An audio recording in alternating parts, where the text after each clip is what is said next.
Women to Watch is an intimate look into the lives of prominent and influential women leaders from around the world and the challenges they faced on their journey.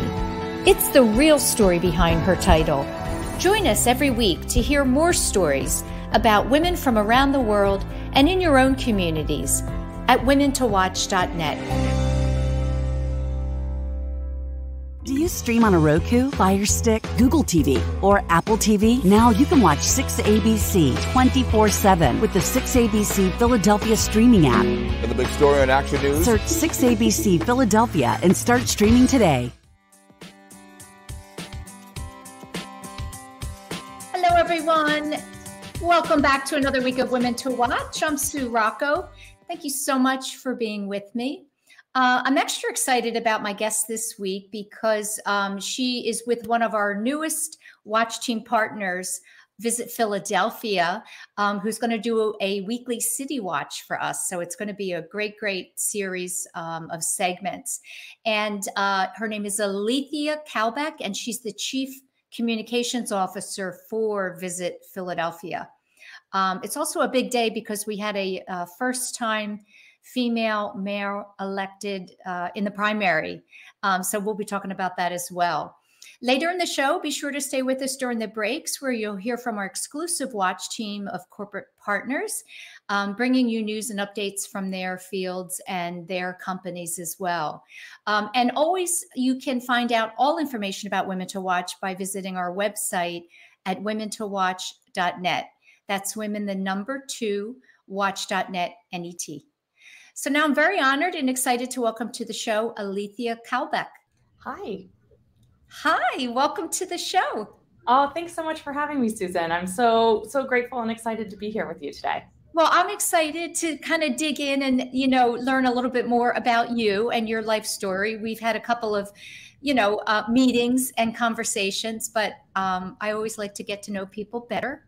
So this is an opportunity to do that. And so, of course, I want to just start out, with your upbringing and a little bit about the community you grew up in Florida, which is a town I had never heard of, Homosassa. Homosassa, that's right. Homosassa, Florida. It's a town that a lot of people haven't heard of, actually. We always like to joke in my family that it is like this little slice of old Florida. It's a really small town. It's about an hour and 15 minutes north of Tampa, right on the Gulf of Mexico. And I grew up on a spring-fed river called the Chazawiska River, and actually won my 4th grade spelling bee by being able to spell Chazawiska. That's a very tough word. It's a hard word, but the river and the place are incredibly beautiful. So I grew up in this kind of idyllic, small little part of Florida that, sort of begged for outdoor activities. And my brother and sister and I spent, all of our time fishing and boating and canoeing and, playing outside and being what my dad used to refer to as like wild river children. So I think was his dream all along.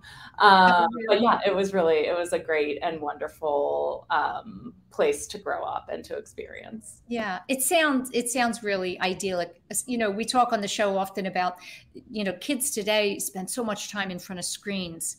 And here you were outside in nature and swimming and fishing. And, how do you feel about that when you think about the difference between the way you were able to be raised and the way kids are being raised today, kind of with that lack of nature and being outside playing when they're small, particularly? Yeah, I mean, it's interesting. I myself have a 7-year-old son, and,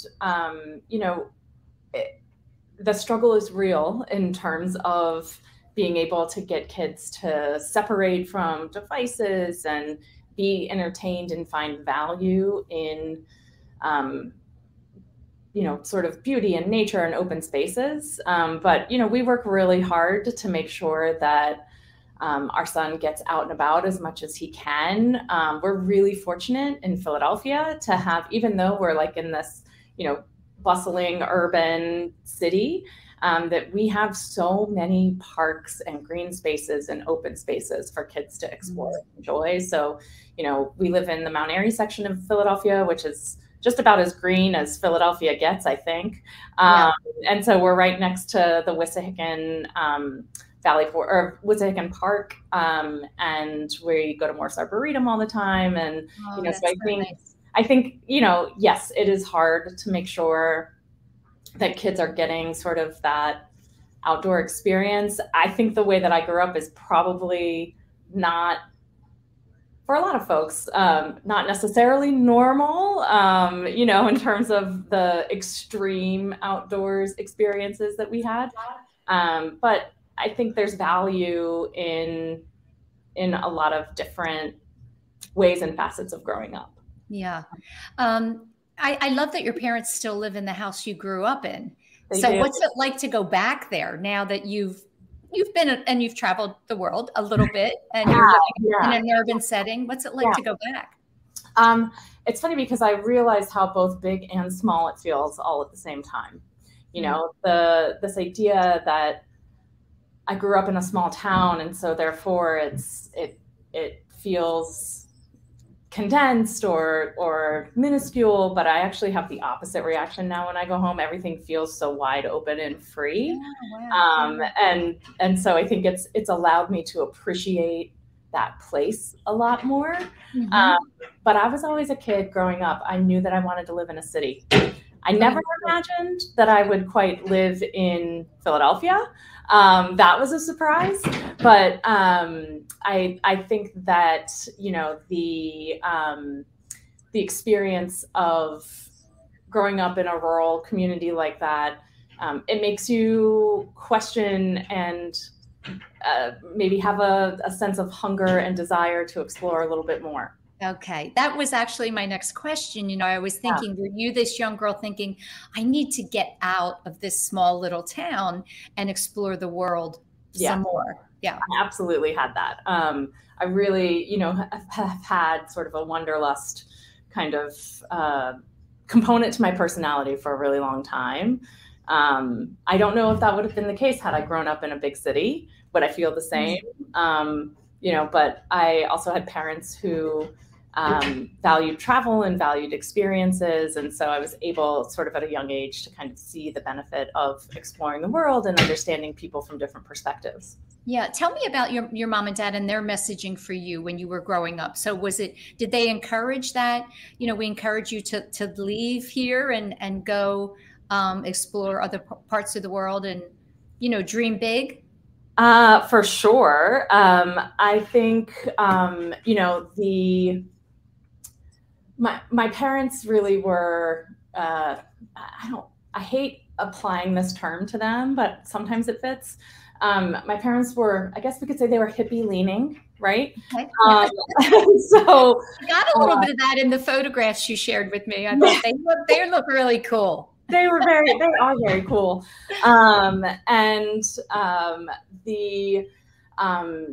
The thing that was cool about my parents is that because my dad is a photographer, my mom worked in banking, but she has this very creative side to her. You know, she's a big seamstress and quilter and potter.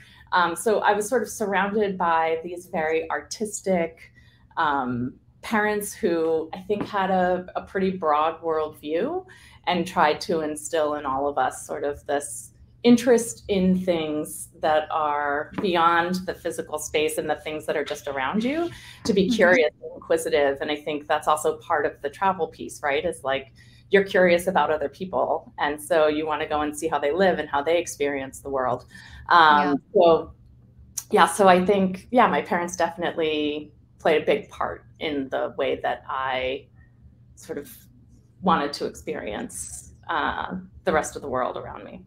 Do you attribute some of that to, you know, I was curious, what piqued your interest in anthropology? You know, you went to Northern Florida and graduated with a degree in anthropology. What spurred that?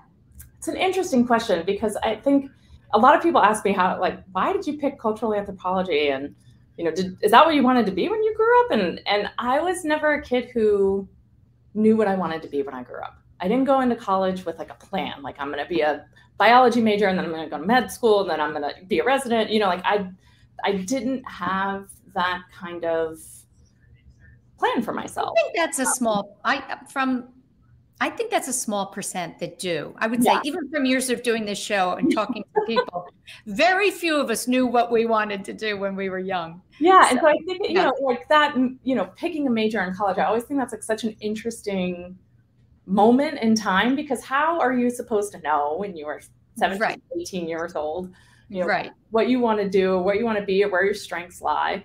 But my sister said to me when I remember registering for my first set of classes in college, she said, you know, you should really take an anthropology class. I think you would like it, because she's 5 years older than me. Okay. And, you know, had by that point was already in grad school. And she was like, I think you might like that. You know, I always had like a love of learning and I was a very curious person. And so she's like, take it and see what you think. And I just, after my first class, immediately fell in love. That's so great.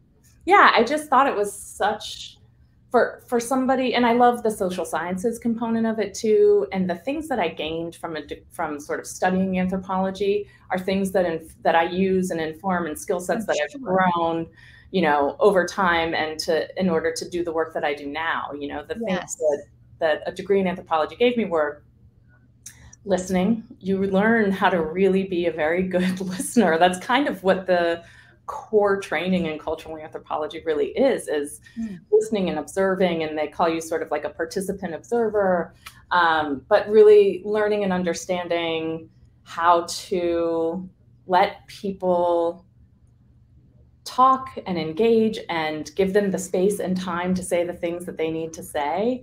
And then the other thing that it taught me was you have to do a ton of writing when you're an anthro major. Well, really any social science, I think that's probably the case. And so I was able to really sort of hone a writing skill combined with this listening component. And, you know, when I graduated from college, even I wasn't quite sure exactly what I was going to do.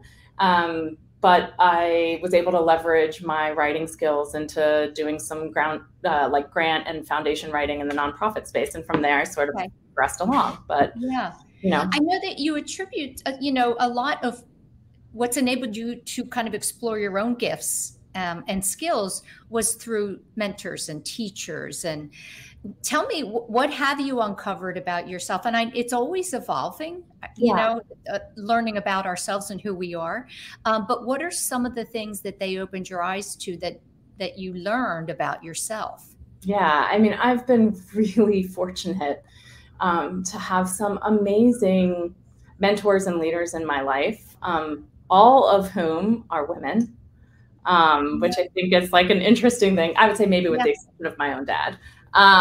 But, you know, all along the way, I've been really lucky to have incredible women who have either helped illuminate something about myself, and or have modeled really great leadership styles that I've tried to incorporate and adopt. But I would say, you know, my first boss ever was a woman named Jean Hunt, and she led this nonprofit called the Campaign for Working Families. And I was an AmeriCorps Vista on her team, writing grants diligently. But she was an empathic leader.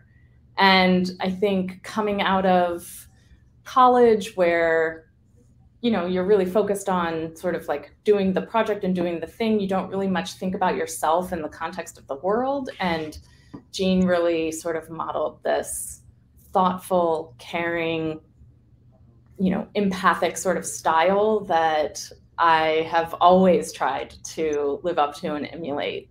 And I think as women in leadership roles, you know, I love the movement towards empathy and vulnerability within the leadership space, because sort of that element of working didn't come naturally to me. So having a person to model that and for me to see that firsthand really opened up the, you know, the way that I try to lead and engage with my team.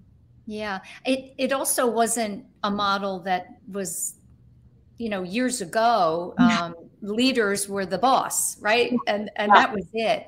And Jean was ahead of her time. Yeah.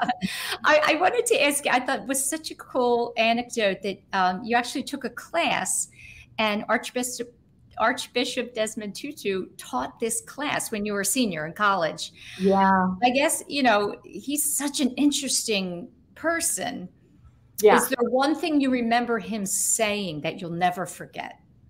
Well, I'm sure there were a lot of interesting days, but it was fascinating. Yeah. So I don't know how my university pulled this off, but they had him come and guest teach for a semester, and he taught on the Truth and Reconciliation process in South Africa following the fall of apartheid, and really talked about how the community worked to heal itself after, such divisive and terrible government-led policies that tried to destroy communities. He really talked a lot about how they were sort of rebuilding an entire fabric and culture within a newly defined country. And so one thing I always think about is this idea, the South African idea called Ubuntu, which is sort of you do unto others as others do unto you, right? It's sort of that like golden rule philosophy. But that really led the healing process for an entire country. And I just, it was a remarkable experience. I'll never forget it. I sat in the front row every day, just. That's where I would have been, in the front row. But there was also just his presence and the way that he talked about problem solving, and his incredible ability to forgive. Really, it was just, it was one of those life-changing sort of core memory moments. Yeah. How did he end up at your university? I have no idea. Out of all of the schools in the world. That's amazing. Yeah, it's a small little school in Florida. I really hope that they gave him like really lovely accommodations on the beach. I'm sure they did. But I guess somebody knew somebody knew somebody. Yeah. Don't you think? I mean, I do. But yeah, it was a very fortunate set of circumstances that I found myself in. Yeah. By the way, you graduated cum laude, which tells me, you were good academically. Was that something you had to work really hard towards? Was that a goal for you to get the good grades, or did it come natural? Oh no, that was always, a focus. Okay. I had to work hard. I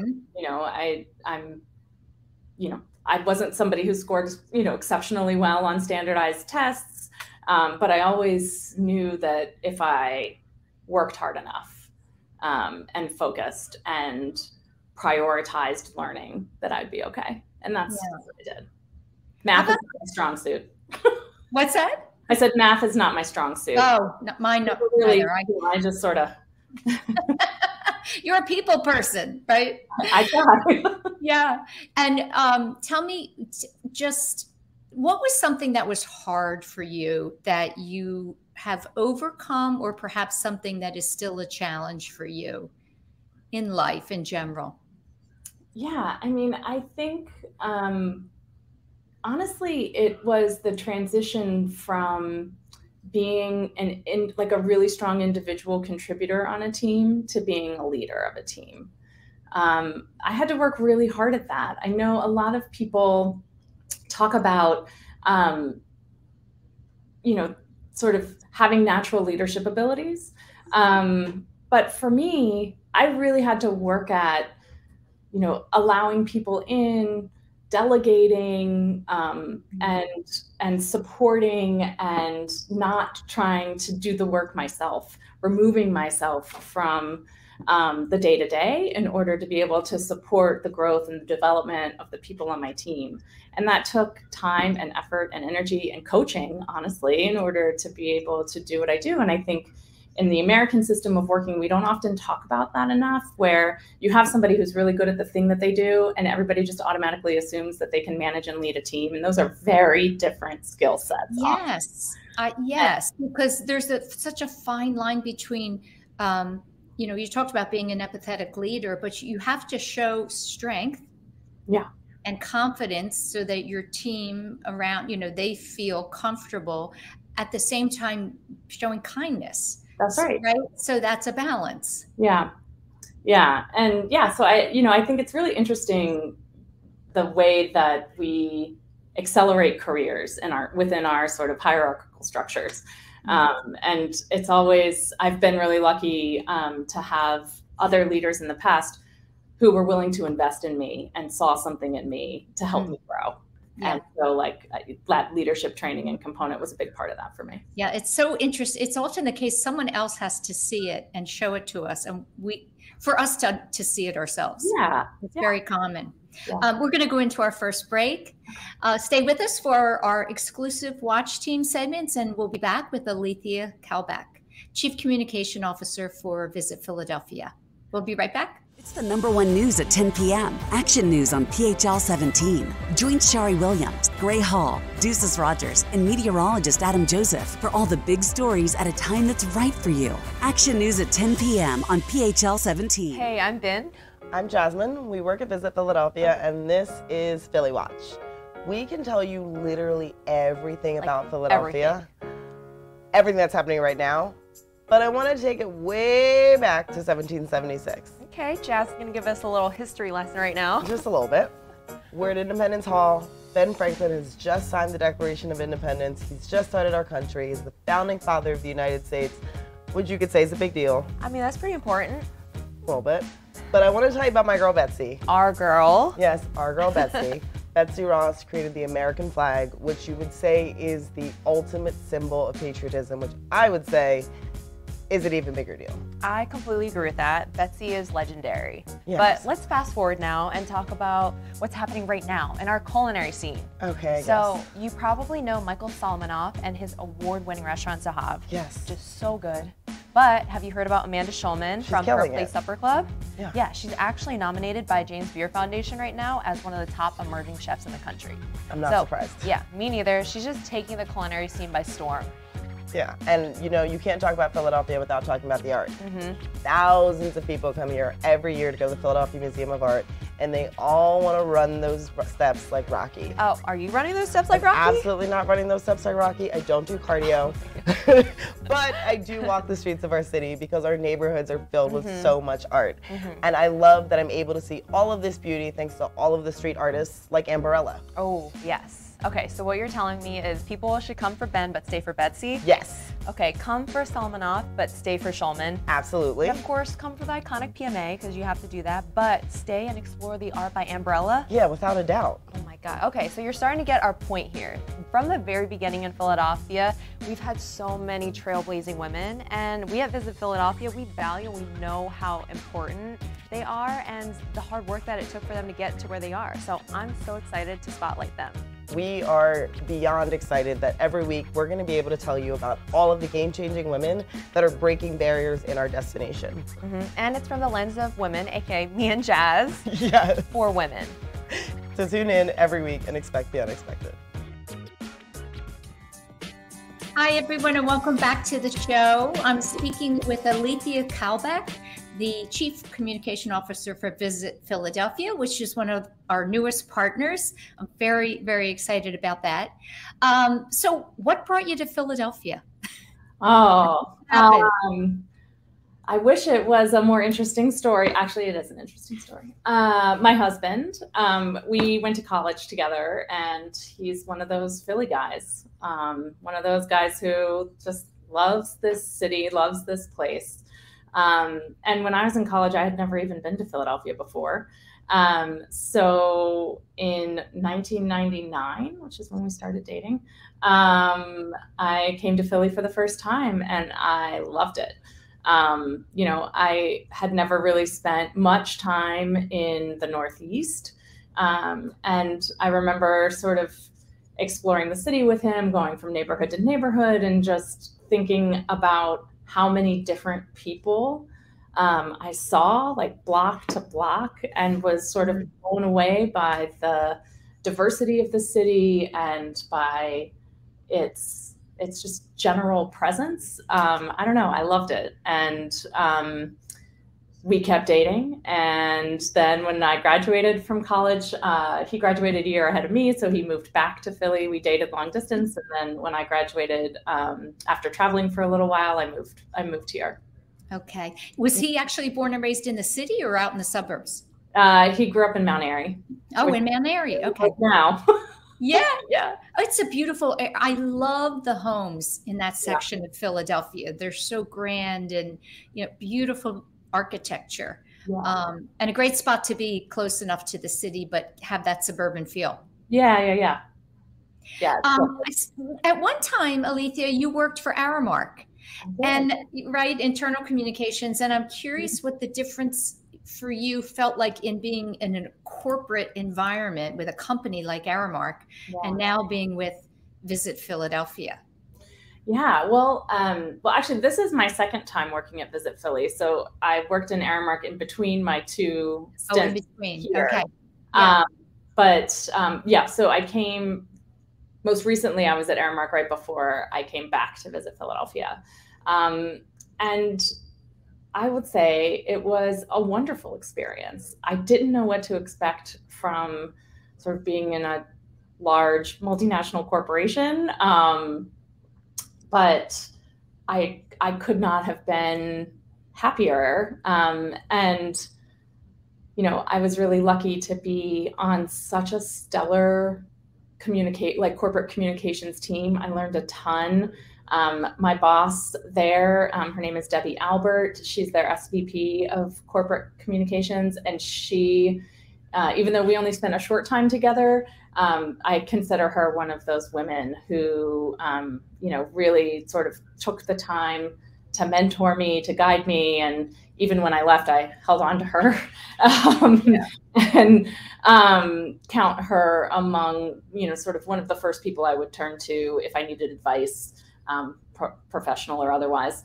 But being at Aramark, I was really worried about what's that culture going to be like? What's the experience going to be like? Because I'd always worked in sort of the tourism space and in the nonprofit space.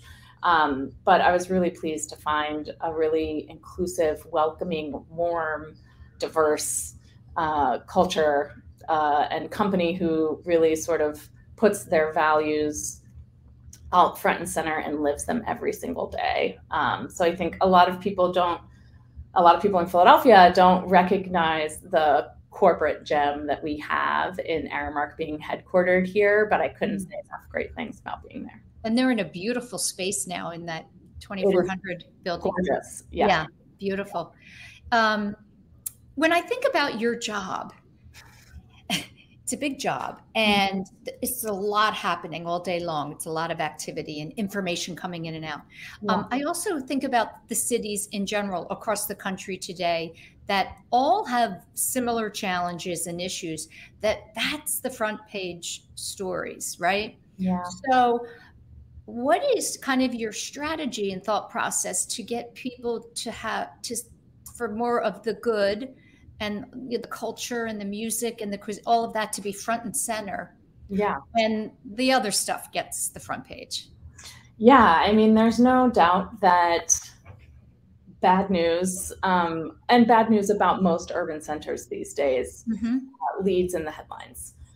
And, what we are at Visit Philadelphia, we are in the good news business. We are really focused on making sure that the negative headlines that proliferate are balanced out honestly and appropriately with all of the positive things that happen in our community each and every single day.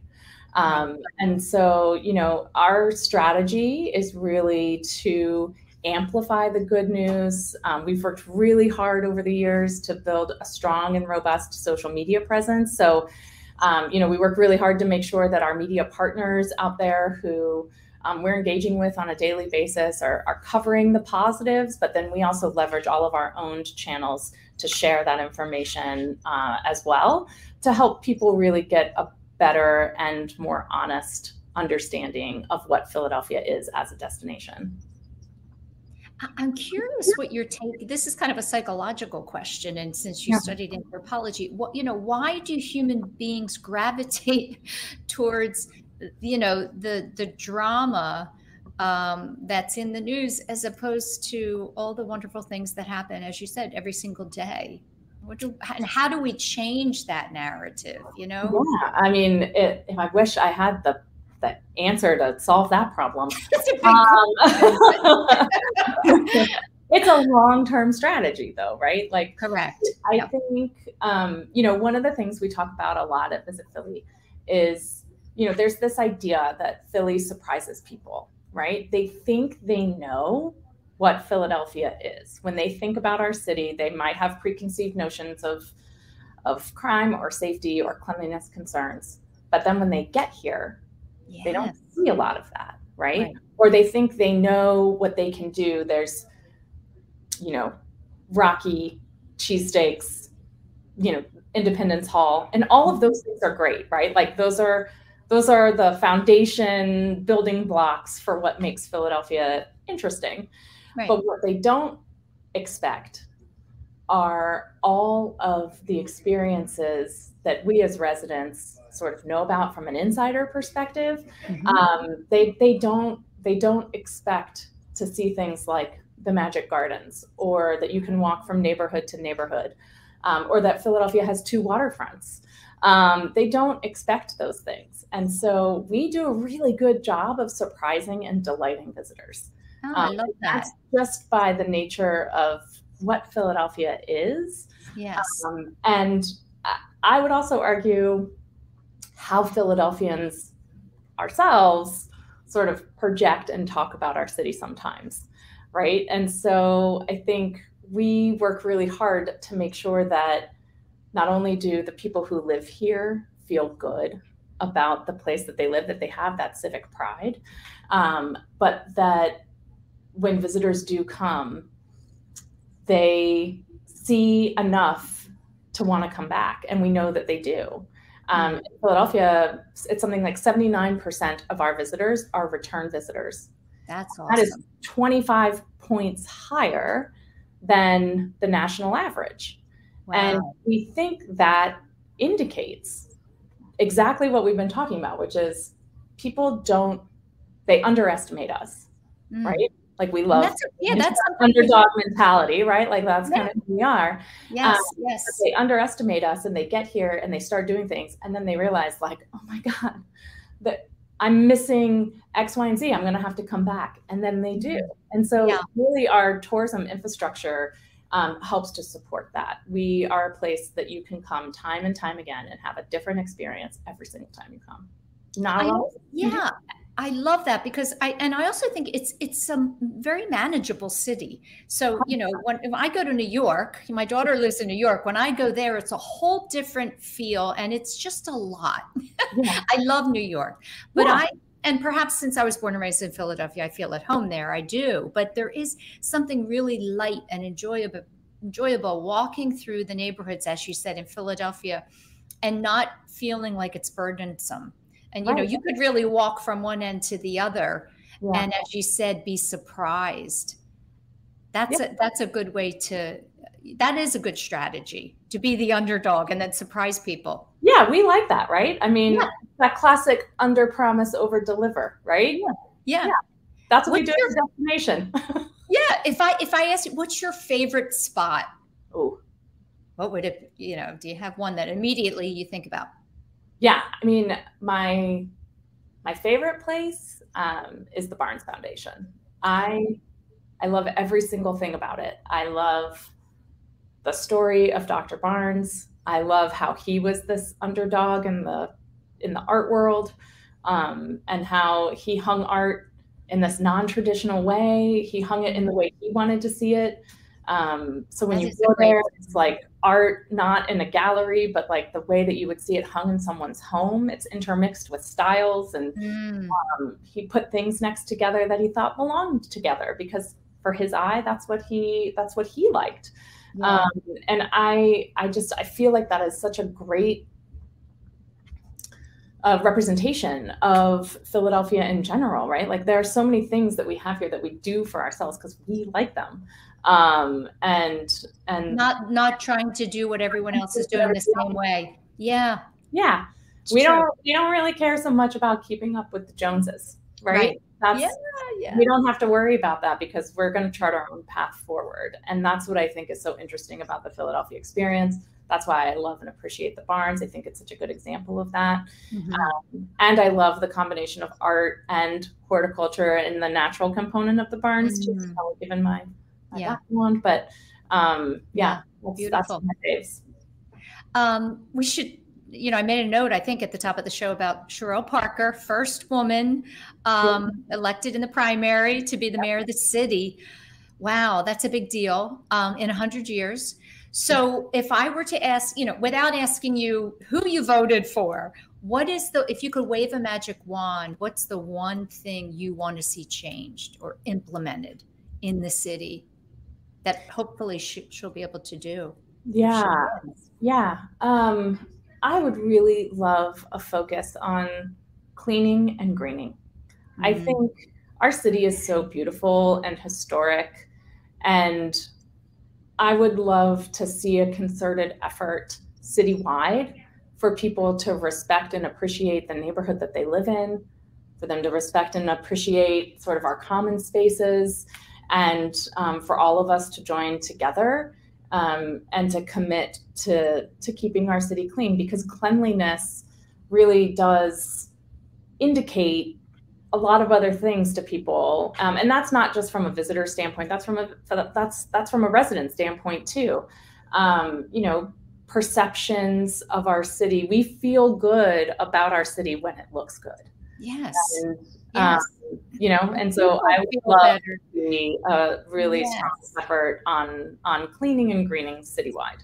Yeah, I agree with that. I think that when you're in an environment that feels good and beautiful, and that bleeds over to your actions and pride and all of that. I agree. For sure. That would make a big difference. Yeah. Tell me, in today's, when I think about PR and the digital environment that we live in, how do you look at that, and how do you utilize the abilities that you have from that standpoint and focus on the PR of the city and the brand? Yeah. I think it's kind of twofold, right? Like on one side of things, we're really trying to tell the story of Philadelphia as a destination, as an American city, in an honest and authentic way. I think there's no better word to describe Philadelphia than authentic. Like, we are real and we tell it like it is. I once heard someone say, in Philadelphia, the people, and the people are what make a destination different, right? So the people in Philadelphia, like, we might make fun of your hair, but we also might give you a kidney. Like, we're the kind of place that is honest and true, but also we wear our heart on our sleeves. And so trying to communicate that from a destination perspective requires that media come here and experience the city firsthand. So what we do at Visit Philly is we bring journalists in from wherever they might be stationed, and we give them that on the ground Philadelphia experience. We find out what they're interested in. We help create an itinerary for them, but we don't handhold either, because we want their experience to be real and true. And so we just sort of help show them the things that we see every single day that we think are worthy of some deep and meaningful storytelling. And then on the other side, we're working really hard we just released a new campaign on behalf of the destination. It's called Come for Philadelphia, Stay for Philly. And it gets at that idea that we were kind of talking about earlier, which is like, Philadelphia is the place you think you know, and Philly is the place that you come to discover. And it's the thing that is the most intriguing. And it's the thing that keeps you coming back time and again. And so from a communications perspective, what we're really trying to do is sort of blend those two priorities of making sure that the story and the narrative about the destination is correct, and then also helping the media sort of see and experience and understand the destination from a fundamental level so that they can tell the story on behalf of us. Our job is really to influence the influencers, and the media are the original influencers. Yeah, right. Yeah. So we only have a few minutes left. I want to ask you, again, your job, you're not sitting alone and creating something. There's a lot of activity, hyper intensive, news, breaking news, all that kind of stuff. How do you deal with it? You seem to me to have a calm demeanor.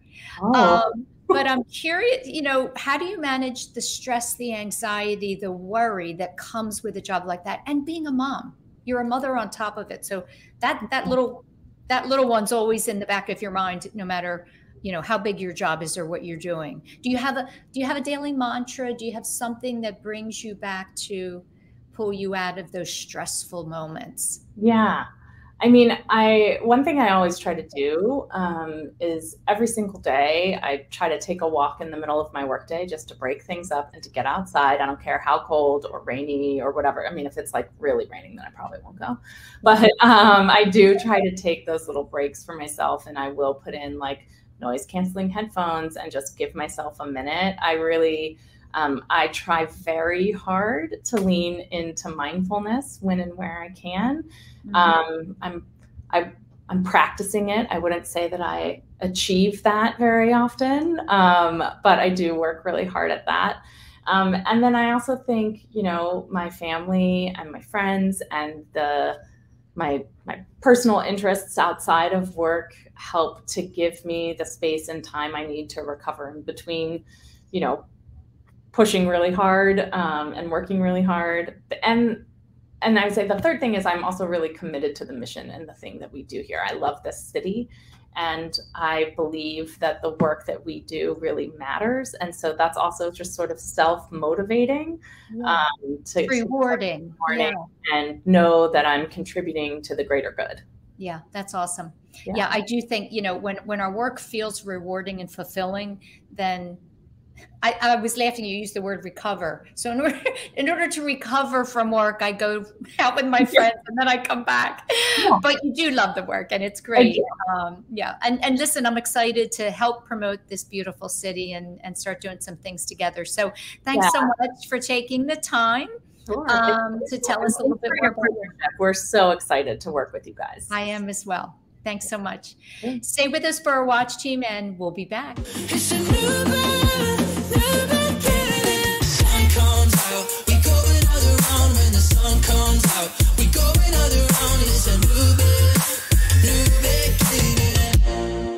Hi, this is Sue Rocco. Women to Watch is pleased to share a clip from Breaking Through, a podcast hosted by Madeline Bell, the president and CEO of Children's Hospital of Philadelphia. This interview is part of a series in which Madeline interviews CHOP's women scientists about what inspires them and advice they have for other women interested in pursuing science and medicine careers. My guest today is Dr. Marnie Falk. Dr. Falk is a geneticist who specializes in caring for children with mitochondrial disease. So let's start with you describing what is mitochondrial disease and how does it impact children? Absolutely. It's very hard to look at somebody and know that their mitochondria aren't working. I give the analogy to my patients of a doll. If somebody brought you a toy doll and the doll's arm wasn't connected, you would know there was a trauma. There was something obviously wrong. But if somebody brought you that doll, let's say a child, and the doll wasn't walking and it wasn't talking and it wasn't blinking and the lights weren't going on, most parents would try to change the batteries. Well, that's what we think of as mitochondrial disease. The batteries aren't working properly. So things like Alzheimer's disease, Parkinson's disease, even aging. When we age, our mitochondrial DNA integrity becomes impaired. we get deletions in it and we get less mitochondria. And you know this because if you're at a party with grandkids and little kids, who's the ones running around? It's the little kids, because their energy is just so much higher, because our ability to make energy goes down unless we exercise. That really helps us. So we're still learning all the different areas where mitochondrial dysfunction is happening. We're now recognizing it's probably much more than even 1 in 4,300. It's probably many more of us than we'd like to admit. To hear more of Madeline's interviews with CHOP's amazing doctors and scientists, listen to Breaking Through with Madeline Bell, available wherever you get your podcasts. Action News, celebrating 50 years with AccuWeather.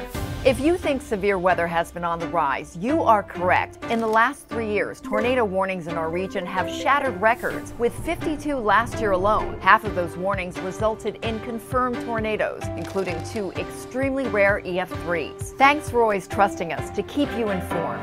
50 Years of AccuWeather is sponsored by Independence Blue Cross. Choose coverage you can count on with the region's strongest network. Is the best vacation one that you find, or one you get lost in? One that takes you to new heights, or reminds you to go with the flow? To get your feet wet and your wheels spinning? One that lets you find your own rhythm, or get carried away? Find the best of yourself. Get lost in the woods.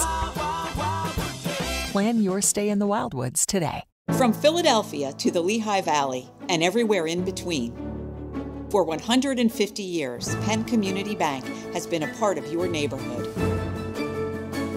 Helping businesses start, supporting families as they grow, and staying connected to the people and places that make this region special. It's who we are and where we're from. Penn Community Bank. Here we are, and here we grow. There's a moment, every hour, every day, every week. These moments shape our world. They add color, perspective, and sometimes pain. Moments are meant to be shared by friends, family, people you trust. At Action News, we cherish every moment, and it's our profound responsibility to bring you closer to your world. Never miss a moment. Trust the people at Action News. Do you stream on a Roku, a Fire Stick, Google TV, or Apple TV? Now you can watch 6ABC 24/7 with the 6ABC Philadelphia streaming app. Watch Action News live. And the big story on Action News. Plus special programming, breaking news, and severe weather updates. Tremendous amounts of rain. Always on, always the news team you trust. Watch 6ABC 24/7 on your streaming device. Search 6ABC Philadelphia and start streaming today. Welcome back. That's it for another week of Women to Watch. Stay tuned next week for my interview with Mary Lou McFarlane. She's the founder and CEO of Women in Sports Tech, a great organization supporting and providing resources for women in the field of sports technology. Thanks so much to Kateri for producing the show. And thank you as always to our team of corporate partners and sponsors that help us bring the show to you each and every week. Have a great week, everyone. Do you stream on a Roku, a Fire Stick, Google TV, or Apple TV? Now you can watch 6ABC 24/7 with the 6ABC Philadelphia streaming app. Watch Action News live. And the big story on Action News. Plus special programming, breaking news, and severe weather updates. Tremendous amounts of rain. Always on, always the news team you trust. Watch 6ABC 24/7 on your streaming device. Search 6ABC Philadelphia and start streaming today. Now, the Women to Watch, Military Watch. Hi, I'm Sean Casey, Senior Director of Military and Veteran Affairs at Comcast NBC Universal. The Navy Reserve recently celebrated its 108th birthday. Formed in 1915 at the outbreak of World War I, the Navy Reserve continues to proudly live up to its motto of honor, courage, and commitment. These words, these values, for each sailor to live up to, also have a special link to Women's History Month and advancing equality within the military. In 1942, the Women Accepted for Volunteer Emergency Service, or WAVES, became a division of the U.S. Navy Reserve. This force opened opportunities for women to serve in several fields, including aviation, medical professions, communications, intelligence, and science and technology. However, waves remained closed to black women. And it wasn't until 1944, and after the urging from civic, religious, and civil rights organizations, that the U.S. Navy permitted black women to join waves. Soon after, Harriet Ida Pickens and Frances Wills graduated from the Navy Reserve Midshipman School and became the U.S. Navy's first black female officers. Pickens was the daughter of William Pickens, one of the founders of the NAACP, who encouraged her to join the organization. She would go on to lead physical fitness training at Hunter Naval Training Station. Wills, a social worker, didn't have a brother to serve in the military, so she felt it was her duty to represent her family in the war effort. Wills would go on to teach naval history to incoming recruits and then return to her social work, counseling veterans struggling with the horrors of war. These women exemplified the epitome of honor, courage, and commitment. Their willingness to dive into so many unknowns for the greater purpose of service to others is incredibly inspiring. Thank you, Ida. Thank you, Harriet. And happy birthday, Navy Reserve.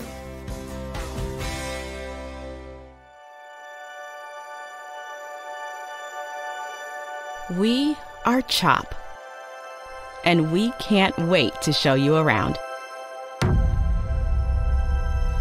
We are the nation's first children's hospital. Now, a care network with more than 50 locations that continues to expand.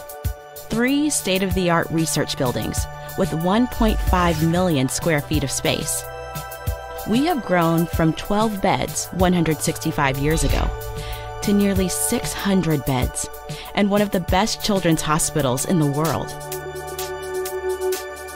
We have a level 1 trauma center, 11 floors of patient units, more than 20 operating rooms, first of its kind delivery unit for babies with birth defects, a separate cardiac operative and catheterization suite, and places to learn, like our internationally recognized simulation center. We have trained generations of leaders in the field of pediatrics. We are world leaders in medicine, surgery, and science. One of the top recipients in NIH funding for pediatric research. In this building, pioneers in CAR T therapy, mitochondrial disease, brain tumors, hyperinsulinism, and other rare diseases. Here, groundbreaking work in fetal surgery, genetics and genomics, and neurology. In our newest building, leaders in social determinants of health, clinical informatics and epidemiology, autism, trauma and injury prevention. Our patients come from every state and 115 countries.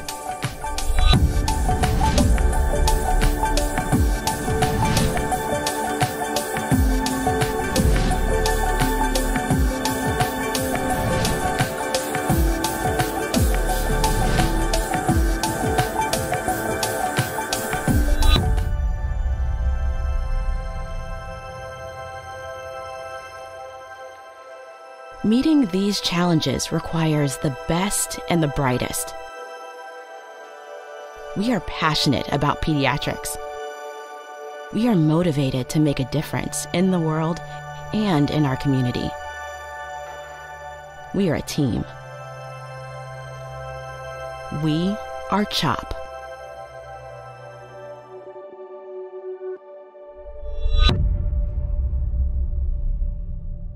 Do you stream on a Roku, a Fire Stick, Google TV, or Apple TV? Now you can watch 6ABC 24/7 with the 6ABC Philadelphia streaming app.